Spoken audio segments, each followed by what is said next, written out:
మామ్నూరులో మరో ముందడుగు. ఎయిర్పోర్ట్కు అవసరమైన 253 ఎకరాల భూసేకరణకు 205 కోట్ల నిధులు. రేవంత్ రెడ్డి పర్యటన నేపథ్యంలో కీలక నిర్ణయం. తెలంగాణలో బేగంపేట ఎయిర్పోర్టు తీసేసి శంషాబాద్ ఎయిర్పోర్టుకి వెళ్ళిన తర్వాత తెలంగాణలో రాష్ట్రం మొత్తం మీద ఒకే ఒక ఎయిర్పోర్ట్ అయిపోయింది. బేగంపేట ఎయిర్పోర్టు కేవలం ప్రత్యేక విమానాలు ప్రత్యేకమైనటువంటి తప్ప వాటిని డొమెస్టిక్కి కూడా ఉపయోగించుకోలేదు. జిఎంఆర్ వాళ్ళు వీళ్ళు ఒప్పందము 150 కిలోమీటర్ల పరిధిలో మరో కొత్త విమానాశ్రయం రాకూడదు. ఇవన్నీ ఉంటే తెలంగాణలో ఇప్పుడు మరొక విమానాశ్రయానికి మాత్రం ఖచ్చితమైనటువంటి అడుగులు పడుతున్నట్టుగా మనం అర్థం చేసుకోవచ్చు. నిజామాబాద్ జక్రాన్పల్లి కానీ, కొత్తగూడెం ఎయిర్పోర్ట్ కానీ, ఆదిలాబాద్, వరంగల్, ఈ 4 ఎయిర్పోర్టుల్లో ఏది ముందొస్తుంది అనేటువంటి దాంట్లో నిజానికి హైదరాబాద్ తర్వాత అత్యంత రద్దీగా పెద్ద నగరంగా ఉన్నటువంటిది వరంగల్ మాత్రమే. వరంగల్కి మరి అటు నుంచి 60-70 కిలోమీటర్లు 100 కిలోమీటర్ల దూరంలో ఈ 4-5 జిల్లాలు కూడా వస్తాయి. కాబట్టి మామునూరు గతంలో అక్కడ ఎయిర్పోర్ట్ పనిచేసినటువంటి అనుభవం కూడా ఉంది కాబట్టి మామునూరుకే ఎక్కువగా అవకాశాలు ఉన్నాయన్నటువంటి దాంట్లో ఇప్పుడు అర్థమైపోయింది. తెలంగాణలో 2వ ఎయిర్పోర్టు వరంగల్లో, మామునూరులో ఖచ్చితంగా త్వరలో ప్రారంభమయ్యేటువంటి అవకాశం ఉంది. తెలంగాణ ప్రభుత్వం కూడా భూసేకరణకు ఏదైతే ఇబ్బంది ఉందో ఆ భూసేకరణ చేయడానికి కూడా రన్వేకి సంబంధించినటువంటి భూసేకరణ అంశంలో తెలంగాణ ప్రభుత్వం కూడా ముందడుగు వేసింది. గతంలో కూడా పార్లమెంట్లో చర్చలు జరిగినాయి. రాష్ట్ర ప్రభుత్వానికి ఎయిర్పోర్ట్ అథారిటీ ఆఫ్ ఇండియాకు మధ్యన చర్చ జరిగింది. ఎయిర్పోర్టుకు సంబంధించినటువంటి భూసేకరణ చేయాల్సినటువంటి బాధ్యత రాష్ట్ర ప్రభుత్వం మీద ఉంది. కాబట్టి రాష్ట్ర ప్రభుత్వం భూసేకరణ చేసిన వెంటనే అక్కడ ఎయిర్పోర్ట్ నిర్మాణం అనేటువంటిది ఎక్స్టెన్షన్ అనేటువంటిది జరుగుతుంది. దీంతో శంషాబాద్ నుంచి మామునూరు మళ్ళా 150 కిలోమీటర్ల పరిధి లోపలే ఉంటుంది. అయినా సరే జిఎంఆర్ వాళ్ళ బాడీ సమావేశంలో 150 కిలోమీటర్ల నిబంధన ఎత్తివేసింది. దీంతో మరొకసారి తెలంగాణకు సంబంధించి ఇంకొక ఎయిర్పోర్ట్ కూడా రావడం అనేటువంటిది శుభసూచకం. తెలంగాణలో మరింతగా ఈ ఎయిర్పోర్టుకు సంబంధించినటువంటి అందరూ శంషాబాద్కు వెళ్లాల్సినటువంటి అవసరం లేకుండా ఆంధ్రప్రదేశ్లో కూడా ఇటు రాజమండ్రిలోనూ, అటు విశాఖపట్నంలోనూ, అటు కడపలోనూ, ఇటు విజయవాడలోనూ ఎయిర్పోర్ట్లు ఉన్నాయి. ఒకే రాష్ట్రంలో 4 ఎయిర్పోర్ట్లు దాదాపుగా పనిచేస్తున్నాయి. కానీ తెలంగాణకు వచ్చేసరికి హైదరాబాద్ సెంటర్లో ఉండడం కూడా ఒక కారణం. తెలంగాణ రాష్ట్రానికి దాదాపుగా మధ్యలో ఉంటుంది కాబట్టి మిగిలిన జిల్లాలకు అంతగా ఇబ్బంది ఉండకపోవచ్చు. కానీ ఇప్పుడు వరంగల్ సంబంధించి ఇటు వరంగల్ కానీ, అటు కరీంనగర్ కానీ, ఆదిలాబాదు, ఇటు ఖమ్మం, నల్గొండ, ఈ జిల్లాలన్నిటికి కూడా దాదాపుగా ఈ ఎయిర్పోర్టు ఉపయోగపడుతుంది. సగం జిల్లాలకి ఇటు హైదరాబాద్ సహజంగా రంగారెడ్డి, మహబూబ్ నగర్ ఈ జిల్లాలకు కూడా పూర్తి స్థాయిగా ఉపయోగపడుతుంది. కాబట్టి కొత్త ఎయిర్పోర్టు మామునూరులో రావడం అనేటువంటిది ఖాయమైపోయింది. 253 ఎకరాల భూసేకరణ పైన అధికారులకు దిశానిర్దేశం చేశారు కోమటిరెడ్డి వెంకటరెడ్డి. ఆ తర్వాత స్థానిక ఎమ్మెల్యేలు అక్కడ మరొక్కసారి ఇక్కడ కూడా భూసేకరణ అంశమే బాగా గొడవ అయ్యేటువంటి అవకాశం. ఎందుకంటే మామునూరు చుట్టుపక్కల ఎక్కడ పోయినా ₹1,00,00,000 ఎకరం ఉంది. ఇవాళ అక్కడనేమో 6 లక్షలకు ఎకరం అనేటువంటిది ఉంటుంది. 3 వంతులు ఇచ్చినా కూడా 18 లక్షలకు ఎకరం పోతే ఆ 18 లక్షలకి కొంత చేసి 2 లక్షలు 3 లక్షలు కలుపుకుంటే 20-21 లక్షలకి ప్రజలు ఒప్పుకుంటారా? కనీసం 70-80 లక్షలకు అక్కడ ఎకరం ఉన్నది. ఏది ఈ 250 ఎకరాలు ఏదైతే కోల్పోవాల్సి వస్తుందో అక్కడ ప్రతిదీ కూడా 70-80 లక్షలకు ఒక ఎకరం ఉన్నది. ఇప్పుడు ఆ 70-80 లక్షల భూమి విలువ చేసేటువంటి భూమిని ఏ విధంగా అక్కడ ఉన్నటువంటి ప్రజలు భూసేకరణకి ఇస్తారనేటువంటిదే.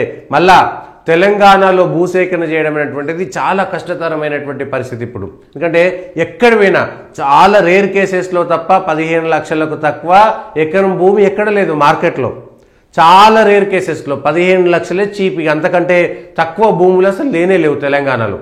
అట్లాంటి తెలంగాణలో ఇప్పుడు ఎక్కడి పోయినా సరే హైదరాబాదు, వరంగల్ ఇట్లా జిల్లా కేంద్రాల దగ్గరికి ఎక్కడి పోయినా, హైవేల పక్కన ఎక్కడి పోయినా ₹1,00,00,000 లేకుండా ఎకరం ముట్టుకునేటువంటి పరిస్థితి లేదు. ఇక్కడ ఎకరాల ముచ్చట పక్కవే. పూర్తి స్థాయిగా తెలంగాణ అంతా రియల్ ఎస్టేట్ గజాల లెక్కలు ఎప్పటికో వెళ్ళిపోయింది. వ్యవసాయం చేస్తున్నా, దిగుబడి పెరుగుతున్నా, 100 ఎకరాలు ఉన్నదనేటువంటి విషయం చెప్పినా ఇప్పటికే ₹1,00,00,000 వెళ్ళిపోయినటువంటి ఎకరాల భూమిని సేకరించి ప్రజలు ఆ విధంగా నష్టపోయేటువంటి అవకాశం ఉందా?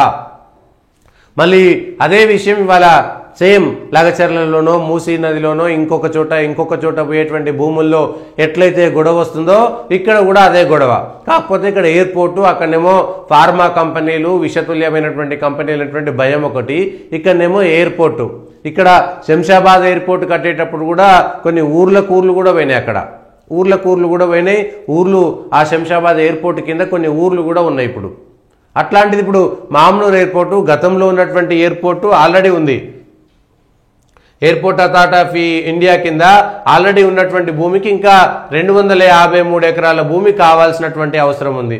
ఆ 250 ఎకరాల భూమి ఇస్తే గనక డిపిఆర్ ఖచ్చితంగా వచ్చేస్తుంది. ఆ భూమిని బట్టి డిపిఆర్ వచ్చేస్తే ఆ తర్వాత కార్యక్రమాలు జరుగుతుంటాయి. తెలంగాణలో రెండవ ఎయిర్పోర్ట్ కాదు, నిజానికి ఈ మామ్నూర్ ఎయిర్పోర్ట్ చరిత్ర చాలా పెద్దది. నిజాం కాలం నుంచి కూడా ఎయిర్పోర్ట్ పనిచేస్తున్నటువంటిదే. అట్లాంటి ఎయిర్పోర్ట్ నిజానికి ఎప్పుడో కావాల్సింది, కానీ ఆ ఎయిర్పోర్టు పక్కకు పోయి హైదరాబాద్ దగ్గరగా ఉండడం అనేటువంటిది, తెలంగాణలో జిల్లాలన్నీ హైదరాబాద్కు చుట్టే ఉన్నాయనేటువంటిది, కేవలం ఆదిలాబాద్ చివరిలోనో కొత్తగూడెం చివరిలోనో చాలా ములుగు ఆ అవతల తప్ప, అంటే అక్కడ ఉండేటువంటి వాళ్ళు కూడా ఎయిర్పోర్ట్ను వాడుకోవడం అనేటువంటిది చాలా తక్కువ. కాబట్టి ఎయిర్ ట్రాఫిక్లోకి వెళ్ళేటువంటి వాళ్ళు చాలా తక్కువ కాబట్టి అది పెద్ద ఇబ్బంది అనిపించలేదు. ఎక్కడ పోయినా Shamshabad, outer ring road, Hyderabad చాలా ఈజీగా అయిపోయేది, పెద్ద దూరం కాదు. ఇప్పుడు ఈవెన్ హైదరాబాద్ సెంటర్లో ఉండి శంషాబాద్ ఎయిర్పోర్ట్ పోవాలన్నా కూడా గంట ప్రయాణం, అదే జిల్లాల నుంచి శంషాబాద్ రావాలన్నా కూడా అదే గంటన్నర ప్రయాణం.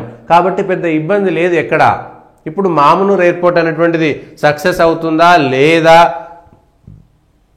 కేవలం అలంకారప్రాయంగా మారుతుందా? మామ్నూరులో ఎయిర్పోర్ట్ వస్తే రేపు కొత్తగూడెం ఎయిర్పోర్ట్ పరిస్థితి ఏంది, ఆదిలాబాద్ ఎయిర్పోర్ట్ పరిస్థితి ఏంది, నిజామాబాద్ జిల్లా జక్రాన్పల్లిలో ఎయిర్పోర్ట్ కోసం అక్కడ చేసినటువంటి భూసేకరణ విషయాలు ఇవి కూడా ఇప్పుడు బయటకు వస్తాయి. ఆయా జిల్లాల్లో భూసేకరణ చేస్తే ఒకవేళ మామ్నూర్ ఎయిర్పోర్ట్ను కనుక యాక్టివేషన్లోకి తీసుకొస్తే, నిర్మాణం చేసేస్తే, మిగిలినటువంటి జిల్లాలలో భూసేకరణ చేసినవి, భూసేకరణ కోసం మాట్లాడినవి, అక్కడ ఎయిర్పోర్ట్ ప్రతిపాదనలన్నీ కూడా ఏం చేయబోతున్నారనేటువంటిది కూడా చూడాల్సినటువంటి అంశమే.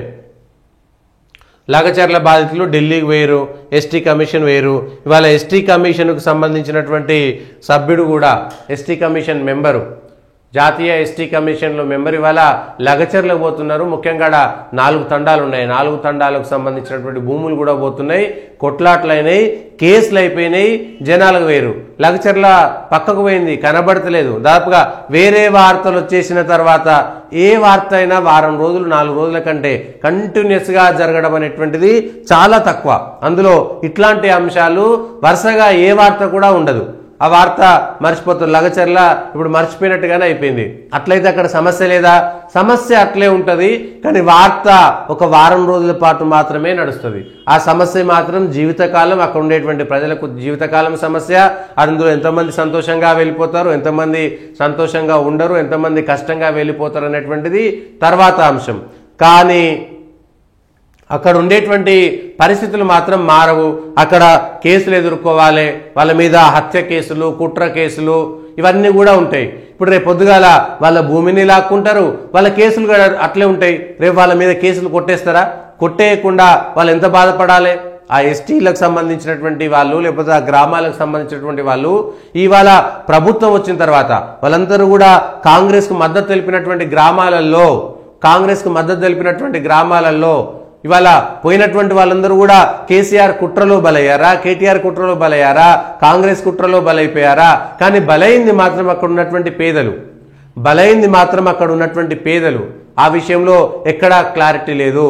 వాళ్ళకు రేపు పొద్దుగాల ఏమవుతుంది, భూసేకరణ జరగదా తెలియదు, వాళ్ళకు బెయిల్ ఇప్పించేటోళ్ళు ఎవరో తెలియదు. వాళ్ళు బయటకు వచ్చిన తర్వాత గ్రామాలలో భయంగా ఉండాలి. ఇవాళ మగవాళ్ళందరినీ తీసుకుపోయి జైల్లో వేస్తే మహిళలు బిక్కుమంటూ ఇవాళ గ్రామాలలో ఉండాల్సినటువంటి పరిస్థితి ఏమవుతుందో, ఒక్కొక్కరిని విపరీతంగా కొట్టిరు అనేటువంటిది, 3rd డిగ్రీ ప్రయోగించరు అనేటువంటిది వస్తుంది. ఇవాళ అది జరిగిందా లేదా అనేటువంటి దానిపైన కూడా రేపు పొద్దున విచారణ ఎదుర్కోవాల్సి వస్తుంది. ఒకవేళ పోలీసులు ఆ కేసు మళ్ళా పోలీసులకు సంబంధించినటువంటి అంశమే బయటకు వస్తుంది.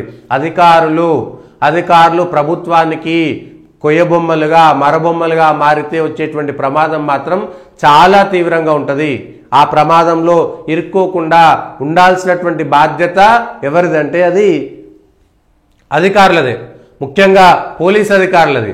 అక్కడ ఎవరు వైఫల్యం చెందారు? ఒకవేళ నిఘా స్థానికంగా ఉండేటువంటి పోలీసులు వైఫల్యం చెందితే అది చెప్పాలి. కానీ స్థానికంగా ఉండేటువంటి పోలీసులు గ్రామాల్లో మంచి పరిస్థితి లేదని చెప్పినాక కూడా అధికారులను పంపించింది ఎవరు? పోయినటువంటి అధికారులు ఎవరు? శిక్షణ అనుభవిస్తుంది ఎవరు? ఆ ఊర్లో భూమి ఉంటుంది, ఆ ఊర్లో బతుకుతుంటాడు, తనకి ఏ సంబంధం లేకుండా ఫార్మా కంపెనీలో లేకపోతే ఇంకో కంపెనీలకో భూసేకరణ కోసం వస్తారు. ఆ ప్రజలు మాత్రం బాధపడాలా? అంటే భూమి ఉండి వంశాల వారిగా తరాల వారిగా భూములు వచ్చి ఆ ఊరిని నమ్ముకొని ఆ గ్రామాల్లో ఉండేటువంటి ప్రజలని హింసించింది ఎవరు? ప్రభుత్వమా కాదా? ప్రభుత్వమా కాదా? భూసేకరణ కోసం ఒప్పించేటువంటి మార్గం ఎవరిది? భూసేకరణ కోసం చేయాల్సినటువంటి బాధ్యత ఎవరిది? ఆ బాధ్యతను పొందుపరచడంలో విఫలమైనటువంటి వాళ్ళు ఎవరంటే అది ప్రభుత్వమే. ఆ బాధ్యతను విఫలమైంది ప్రభుత్వము, కాంగ్రెస్ పార్టీ.